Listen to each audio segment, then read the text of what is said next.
The honourable member for Cypress Hills Grasslands. Oh, sorry, Battle River Crowfoot, sorry. Thank you very much, Madam Speaker. Bill C-65 is nothing but filled with rank hypocrisy. First, the Liberals are talking about giving voters access to voting, yet it was that Prime Minister, including that minister who sat around the cabinet table, that chose to call an election when they promised not to, disenfranchising hundreds of thousands of Canadians, including students, by not allowing campus voting in the last election. That's on that Prime Minister and that minister. So the rank hypocrisy with this is simply stunning. When it comes to misinformation and disinformation, Madam Speaker, it was the Deputy Prime Minister that had a video flagged on Twitter. It was the member from Calgary Skyview that stole his Conservative opponent's election literature, among many other examples where we have seen the Liberals stop at nothing to try to gain a political advantage. But my question is very simple about this, not an elections bill, but truly a pension bill, Madam Speaker. At any point in time, did that minister get feedback from his caucus, his department officials, or anybody within the Liberal Party that told him about the consequences of adjusting the election date that would move it so that losing Liberal MPs would qualify for a pension? Madam Speaker, I've heard from many constituents that want a clear answer from that minister about this pension bill.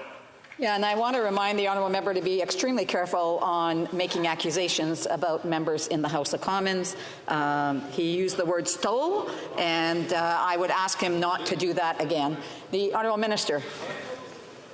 So, Madam Speaker, in spite of the manufactured indignation from our colleague, he knows very well that the Conservative Party are experts at the very words. I won't repeat them, Madam Speaker, because of your admonishment, which I obviously take seriously.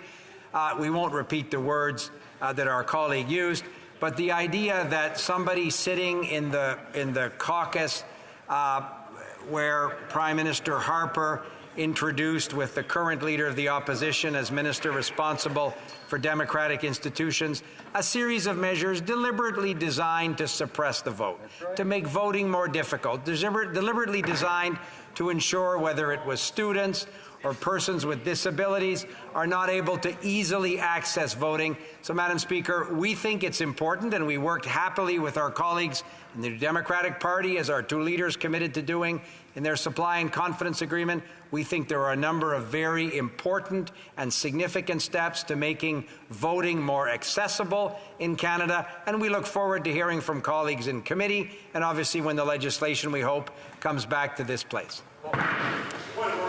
Point of order, the honourable for Battle River Crowfoot.